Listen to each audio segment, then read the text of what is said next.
Major Henry Spaulding didn't believe in miracles. He believed in logistics, in supply lines, in the unglamorous machinery of empire that kept columns fed, armed, and moving across terrain that would break a lesser army. He believed in reinforcements. The British garrison in southern Africa in January of 1879 numbered some 5,400 regular troops, supplemented by native contingents and volunteer formations, making roughly 10,000 men in total. He believed in procedure, in the chain of command, in the assumption that if you followed orders and maintained your post, the system would hold. He believed all of this right up until the moment he rode away from a small mission station on the banks of the Mimzinyathi River and left behind 150 men who were about to fight the most famous defensive action in British military history. He was a supply officer, a man of lists and inventories and ox wagons. He was not a man who expected to be remembered. He was not a man who expected the post he'd just left to become a word synonymous with courage itself. So when the news reached him hours later that a Zulu army of 4,000 warriors had descended on Rorke's drift, and that the men he'd left behind, the men he'd told nothing will happen, had held them off through an entire night of unimaginable violence, Major Spaulding said nothing at all. Not because the news was dramatic, because everything he believed about how wars were fought, about what determined victory and defeat, about the difference between a minor supply post and a place that would echo through history for the next century and a half, had been proven spectacularly wrong. The story begins not at Rorke's Drift, but in a wood-paneled office in Cape Town, where a man named Sir Bartle Frere was about to start a war that his own government did not want. To understand why 150 British soldiers ended up fighting for their lives against 4,000 Zulu warriors at an obscure river crossing in Natal, you have to understand the political landscape of southern Africa in the 1870s. The British Empire held two colonies there, the Cape Colony and Natal, and the region was a catastrophe. Boer republics competed with African kingdoms. Borders were disputed. The whole thing was a tangle of competing interests that London wanted resolved quietly and cheaply. They sent Bartle Frere to resolve it. Frere was a man with a theory. He called it confederation. Bring every group, Boer, British, African, under a single British-controlled political structure. It was ambitious, it was logical, and it required, in Frere's assessment, the destruction of the most powerful independent African state in the region, the Zulu Kingdom. King Cetshwayo Kampande ruled a nation of approximately 300,000 people, protected by a military system refined over decades. The Zulu army was not a rabble. It was a sophisticated, disciplined force organized into regiments called Amabutho, each comprising men of similar age who trained together, lived together, and were not permitted to marry until the king gave his permission, often not until their late 30s. The system produced soldiers of extraordinary cohesion and ferocity. Frere looked at this and saw a threat. He once described the Zulus as a nation of celibate, man-slaying gladiators. He was not entirely wrong about their military capability. He was entirely wrong about the necessity of war. He presented Cetshwayo with an ultimatum demanding the dismantling of the Zulu military system. This was not a diplomatic overture. This was a demand that a king dismantle his own culture. Frere knew Cetshwayo could not accept it. That was the point. The ultimatum was designed to be rejected. London refused to send additional reinforcements for a war they had not authorized. The last regular troops to reach the Cape were the 2nd Battalion of the 24th Regiment of Foot. Their 1st Battalion had been stationed there since 1874.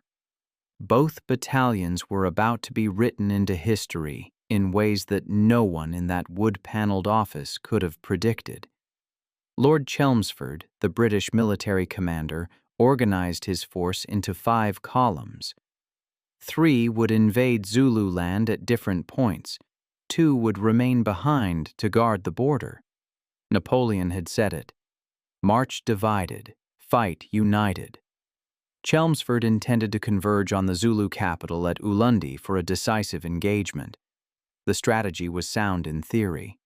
It was catastrophic in practice. Each infantry battalion required at least 16 ox wagons. Each wagon was pulled by 16 oxen. The total logistics train demanded approximately 10,000 oxen. The army moved at the speed of livestock across terrain with no roads.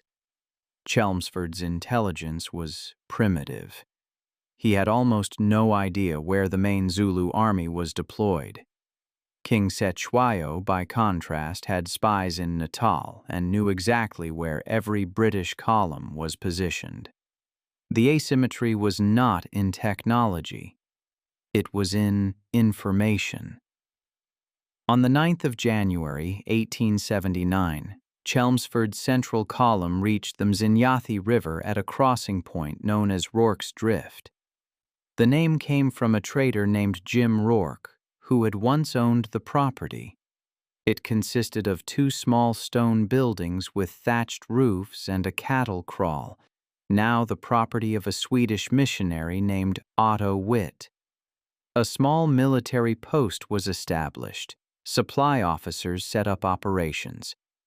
Witt, who spoke Zulu, stayed behind to act as interpreter. He was a man of God. He knew the Zulus. He respected them. He hoped his small presence might prevent needless bloodshed. He was about to be profoundly disappointed. On the 11th of January, Frere's ultimatum expired. The main column crossed the river into Zululand. War had begun. And Rorke's Drift became what supply posts in wartime always become: a rear area logistics node that nobody expected to matter. The men left behind reflected this assessment. B Company of the 2nd Battalion, 24th Regiment, 80 men under Lieutenant Gonville Bromhead, a capable officer whose career had stalled because he was profoundly deaf. Lieutenant John Chard of the Royal Engineers, present with a small detachment to maintain the river crossing.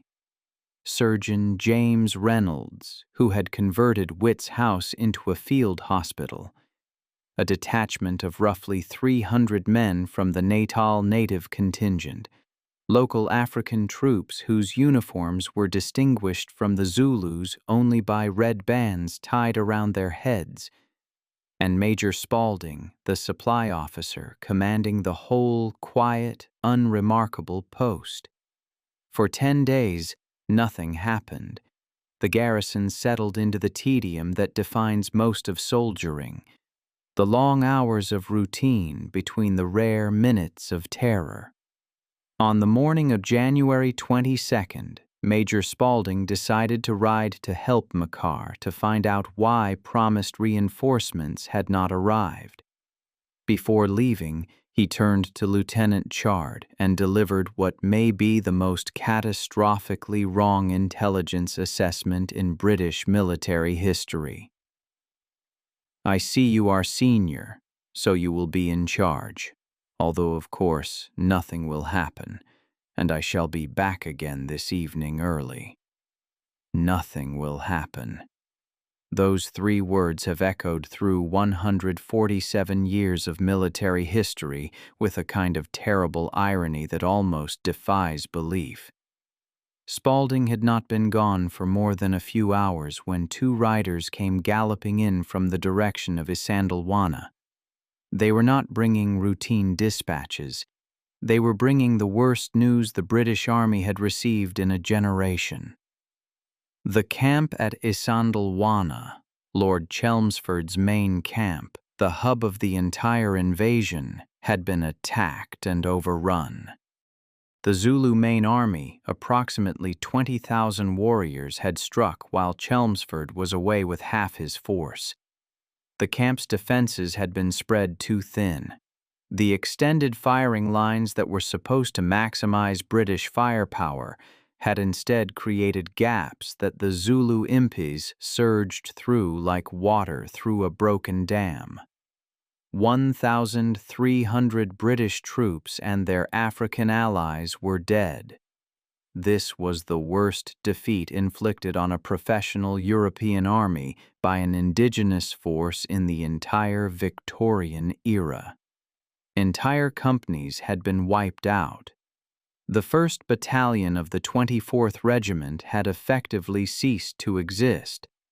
And now came the news that made every man at Rorke's Drift understand exactly what they were facing.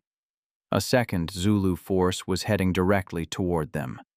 4 regiments, the Isandlwana, the Ndlandlo, the Udloko, the Ndluyengwe, senior men, veterans in their 40s, warriors who had been held in reserve at Isandlwana and had missed the glory. They were hungry for recognition. They had already marched 15 miles across country at a fast jog. They numbered approximately 4,000. They were 75 minutes away. Lieutenant Bromhead struck camp immediately and sent for Chard. Chard consulted Bromhead and Commissary Dalton. This was the moment of decision. The moment that would determine whether Rorke's Drift became another name on the list of colonial disasters or something else entirely. The instinct was to run. Dalton killed that instinct with a single piece of logic that probably saved every life in the garrison. They had wounded men. Wounded men required ox carts. Ox carts moved slowly on bad roads. The Zulu regiments could overtake any wagon train within miles. If they ran, they would be caught in the open. If they were caught in the open, they would die. There was no alternative. They had to stay and fight. Private Henry Hook would later recall the moment with blunt honesty. "We were trapped," he said, "like rats in a hole. But here is where the story turns. Because Rorke's Drift, examined with what one historian called the cold analytical mind of hindsight, was actually not a bad position to defend. The 2 stone buildings were only 30 yards apart. The gap between them could be barricaded. Wagons were overturned and incorporated into defensive walls. Mealie bags, hundreds of them, were stacked into firing positions. Biscuit boxes were piled into improvised breastworks. A small rocky ledge beneath the storehouse meant that the defenders standing behind their barricades were a full 7 feet higher than any attacker approaching from the front. It was, in effect, a miniature fortress, hastily constructed, improvised from the materials of a supply depot, but a fortress nonetheless, and it would need to be, because the Zulu warriors approaching Rorke's Drift were not the undisciplined mob that European prejudice imagined. They were the product of a military system refined by generations of warrior kings. Their tactical doctrine was sophisticated. Their regimental cohesion was exceptional. Their discipline under fire was remarkable. The difference between the Zulu army and other tribal forces in southern Africa was not bravery. Bravery was common. It was the ability to follow complex tactical instructions in the chaos of battle, to execute flanking movements, to coordinate thousands of men across difficult terrain without modern communications. The difference between the Zulu army and the British army was technology. The British carried the Martini-Henry rifle, a single-shot breech loader accurate to 400 yards and devastating at close range. The Zulus carried the Isandlwana, a short stabbing spear, and cowhide shields. Some carried old firearms, but these were generally inaccurate and poorly maintained. The entire Zulu tactical system was built around one imperative: close the distance, get past the bullets, get close enough for the assegai to do its work. At Isandlwana, this had worked with devastating effect. The extended British lines allowed the Zulu regiments to find gaps and pour through. But Rorke's drift was not the open field. Rorke's drift was walls and barricades, and men standing 7 feet above their attackers with clear fields of fire in almost every direction. The killing ground extended 30 to 40 yards, open ground that any attacker would have to cross while facing concentrated rifle fire. King Cetshwayo himself had warned his commanders against exactly this. If you come near to the white man and find that he has made trenches and built forts full of loopholes, do not attack him, for it will be of no use. His warriors were about to discover why. At 4:30 in the afternoon on January 22, 1879, less than 75 minutes after the garrison had received news of Isandlwana, the Zulu army arrived. But first, a disaster within a disaster. The 300 men of the Natal native contingent took one look at the approaching Zulu force and bolted. They abandoned their positions and ran, leaving their regular British comrades to face 4,000 warriors with roughly 150 men. 150 men, behind improvised barricades of mealie bags and biscuit boxes, against 4,000 of the most disciplined indigenous warriors on the African continent. The arithmetic was grotesque, approximately 27 to 1. The first assault came from the Anglo-Zulu Regiment. They struck the south wall with what survivors described as tremendous vigor. They came fast, and they came hard, and they took horrific casualties. The Martini-Henry rifle fires a .577/450 caliber round, a heavy bullet that at close range will pass through a human body and continue into the man behind. The rate of fire for a trained soldier was approximately 12 rounds per minute. Multiply that by 150 rifles firing into a concentrated mass of men crossing open ground, and the mathematics become very simple and very terrible. The Zulus fell in heaps, but they kept coming. Private Frederick Hitch, who would earn the Victoria Cross that day, later said something that captures the essence of what the British faced. The Zulus on the whole took no notice whatsoever of the bullets. They just kept coming, and we kept shooting them down.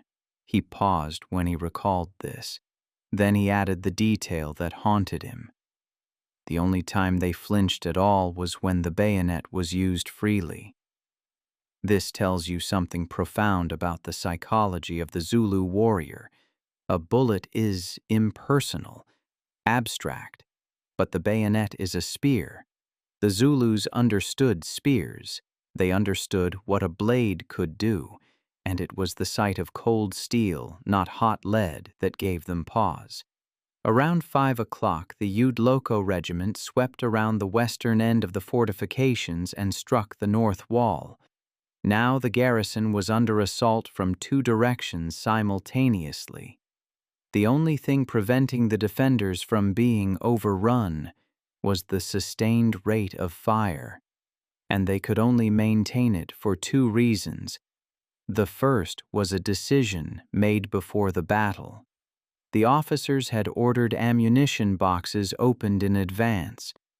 The standard British ammunition box of 1879 was sealed with screws and required a specific tool to open. At Isandlwana, there is evidence that ammunition distribution broke down at the critical moment. At Rorke's Drift, the boxes were open and ready. Cartridges flowed to the firing line without interruption. The second reason was the wounded. Chaplain George Smith organized the sick and injured men into ammunition carriers.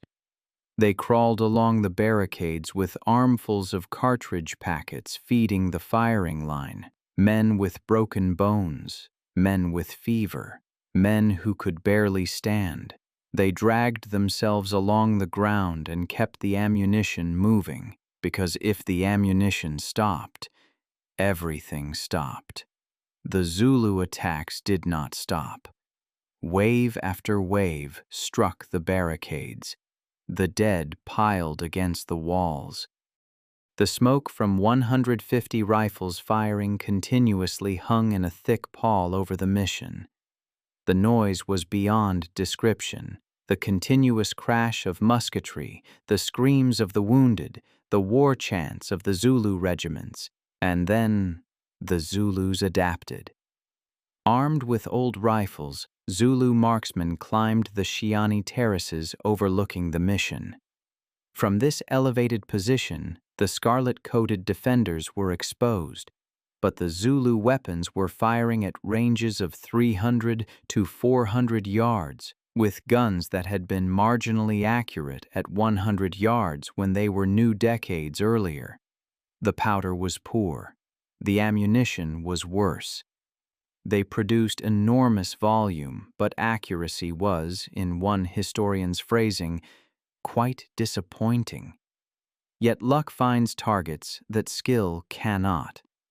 Most of Chard's casualties were caused by this persistent fire that over hours found flesh through sheer volume.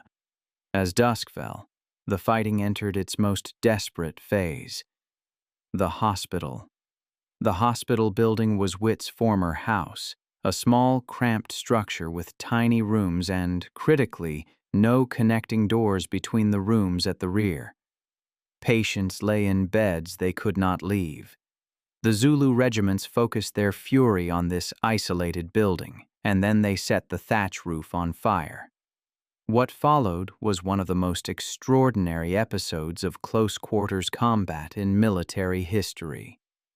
Room by room, the defenders fought a retreat through the burning building. They could not use the doors. There were no doors. They hacked through the partition walls with their bayonets, carving man-sized holes through brick and plaster while simultaneously fighting off Zulu warriors breaking in behind them. The rooms were tiny. The ceiling was burning. Smoke filled every space. Men fought at arm's length in near-total darkness, lit only by the flames above them. They dragged wounded comrades through the holes they'd cut, turned, fired into the darkness behind them, turned again, and started cutting through the next wall. Private Joseph Williams ran out of ammunition in one of the rear rooms. He was seized by several Zulu warriors, pulled through the doorway, and disemboweled alive in front of men who could do nothing to save him. Some patients were burned alive in their beds, but the majority were saved. Man by man, room by room, the defenders passed the wounded through the building to a side window opening into the yard. Men carrying wounded comrades through holes in burning walls while fighting hand-to-hand in spaces barely large enough to stand. Private Henry Hook was at the center of this nightmare. He fought through room after room, bayonet in hand, dragging patients to safety through the choking smoke. He earned his Victoria Cross in those rooms, and despite what a certain 1964 film would later suggest, he was not a malingerer or a drunkard. He was the unit cook. Before and after the battle, he made the tea. He was an exemplary soldier with a spotless record, but the film Zulu was a film. It was not a history book. James Booth played Hook as an anti-hero, rebellious, roguish, a man of questionable character. It made for compelling cinema. It had very little to do with the real Henry Hook. By nightfall, the hospital was fully ablaze. Chard ordered the garrison to fall back, first to the middle barricade, then to the inner walls of the kraal. The perimeter contracted. 150 men became a knot of humanity, pressed into an ever smaller space, firing outward into the darkness. The burning hospital became both ally and enemy. The flames illuminated Zulu warriors as they charged, turning them into silhouettes, perfect targets. But the intense shadows concealed multiple determined rushes that nearly broke through. The night that followed was the crucible. Zulu warriors rarely fought in darkness. That they chose to continue tells you how close they believed they were to victory. And they were close. They were very close. Wave after wave struck the diminishing perimeter. The rattle of musketry was continuous. The screams of wounded men filled the spaces between the gunshots. The rifles began to malfunction. After hours of continuous fire, the barrels were too hot to hold. Dirt jammed the mechanisms. Men cleared blockages with bleeding fingers and kept firing. The tempo never stopped because it could not stop. By midnight, Chard's men had been compressed into the small area in front of the storehouse. The redoubt of mealie bags was their final position. They were running low on ammunition. They were exhausted beyond any normal measure of human endurance. They were desperate with thirst. There was a water cart within the perimeter, but it had been abandoned near the hospital when the garrison fell back. It was now in no man's land. Someone had to go get it. Think about what this meant. Go out, leave the barricade, walk into pitch darkness filled with the sound of Zulu war chants and the groans of the dying. Find a water container you can barely see. Drag it back through ground that Zulu warriors have been crossing all day, armed with nothing but a bayonet. Men volunteered. They went out. They found the cart. They brought it back. And shortly after, at approximately 2 o'clock in the morning, the Zulus launched their final full-scale assault. It failed. Not because the Zulus lacked courage. Their courage was beyond question. Not because they lacked numbers. It failed because the mathematics of attacking a fortified position with spears against disciplined rifle fire are merciless, and after 10 hours of absorbing those mathematics, even the bravest army reaches its limit. By the first gray light of dawn on January 23, 1879, the spirit had left the Zulu warriors. Crippled by losses that stagger comprehension, the regiments began to withdraw.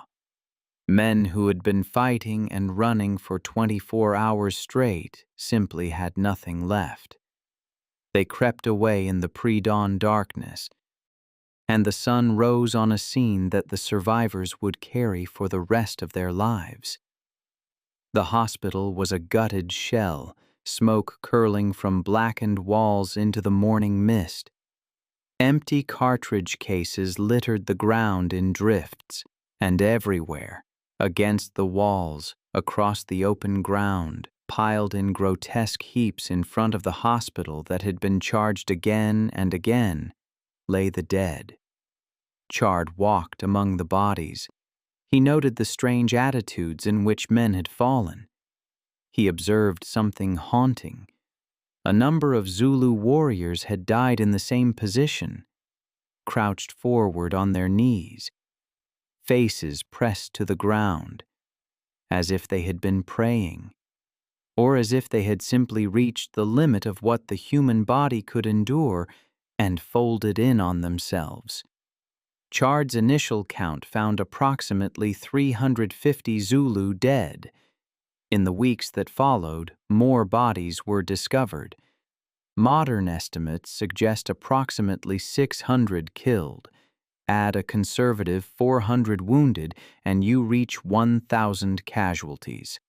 1 in 4 of the attacking force sustained some form of injury.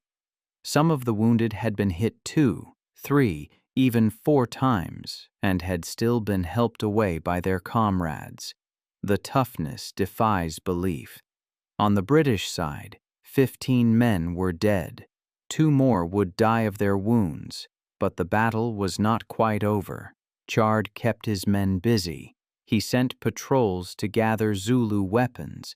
The patrols found something that complicates the narrative of heroism.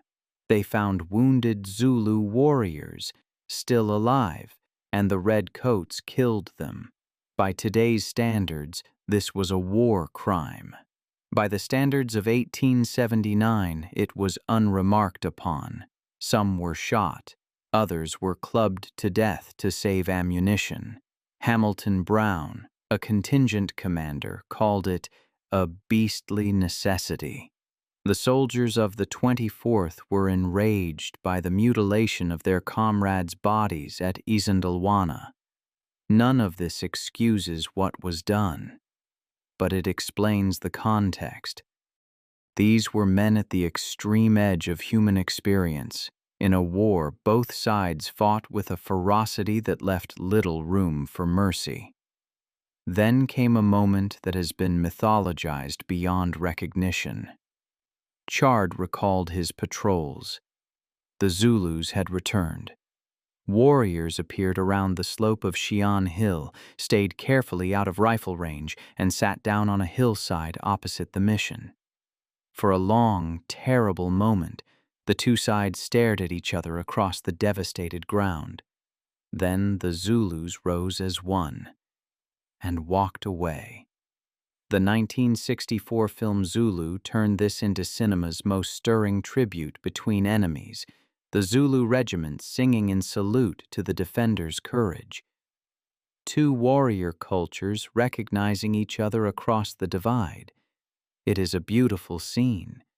It is almost certainly fiction. What actually happened is more prosaic. These were probably the rear guard.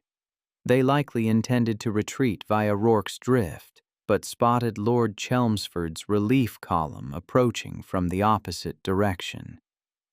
Unable to cross, they simply marched away. Did both sides gain respect for each other?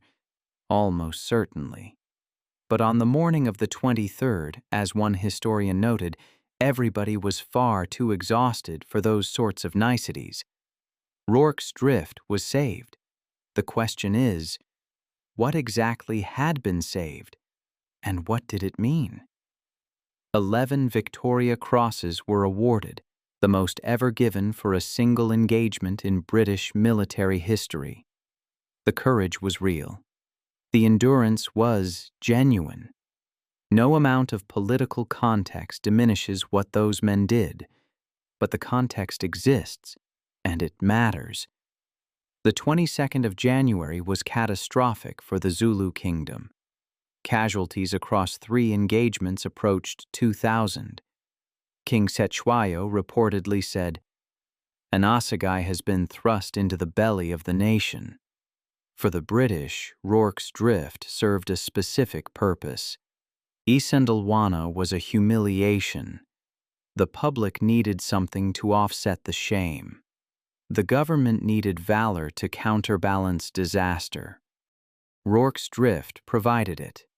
Music halls published songs. Literature poured forth. The battle was elevated from what it was, a desperate, improvised defense by men who had no other option, into what the empire needed it to be. A symbol of British courage against overwhelming odds. Lieutenant Chard was promoted to major. Lieutenant Bromhead, the deaf officer, was promoted to major. The army needed heroes. Rorke's drift gave them heroes, and the machinery of imperial myth-making did the rest. This is not cynicism. This is how nations process trauma. You take the disaster and find the redemption within it. You take the 1,300 dead at Isandlwana and set against them the 150 who held at Rorke's drift. But there is a deeper truth the myth obscures. The Zulu War did not need to happen. Sir Bartle Frere manufactured a conflict his government did not want, based on a threat assessment that was wildly exaggerated. The consequences extended far beyond one night at a river crossing. The battles that followed, Kambula, Gingendlovu, Ulundi, killed thousands more. The great royal homesteads were burned. King Cetshwayo was captured and sent to England as a prisoner. The Zulu military system was destroyed, not by negotiation, by fire. The defense of Rorke's drift was real. The courage was real. The suffering was real. But it took place within a war manufactured by a colonial administrator, fought against a people defending their sovereignty, and remembered primarily because the British Empire needed a story that made defeat look like victory. And yet, strip away the politics, strip away the imperial machinery and the myth-making, strip it all away, and you are left with something that cannot be diminished.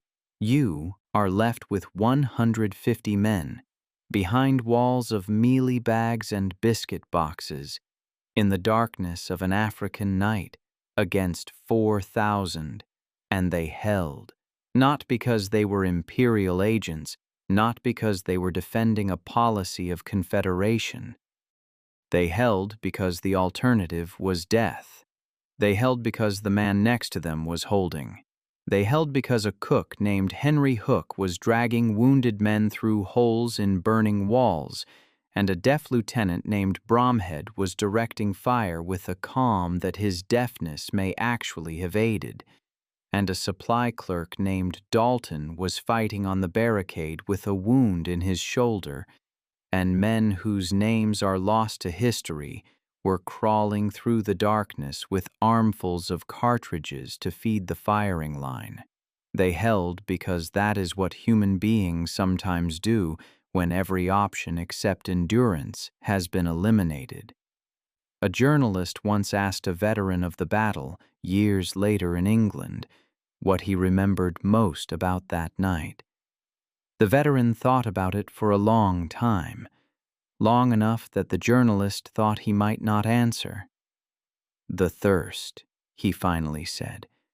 "I remember the thirst, and the noise, and the way the fire from the hospital lit up their faces when they came over the wall." He paused, "And I remember the morning, when the sun came up and they were gone and we were still there. I couldn't quite believe it. I still can't, some days." He looked at the journalist with the expression of a man who has spent decades trying to explain something that resists explanation. "We were just soldiers," he said. "Ordinary men. That's the part no one seems to understand. We weren't heroes. We were just men who couldn't run. So we stayed. And we fought. And somehow, God knows how, it was enough." He leaned back. He was quiet for a while. That's the thing about Rorke's drift. Everyone wants it to be about glory, about the empire, about the Victoria crosses and the film and the songs they wrote in the music halls. But it wasn't about any of that. Not for us.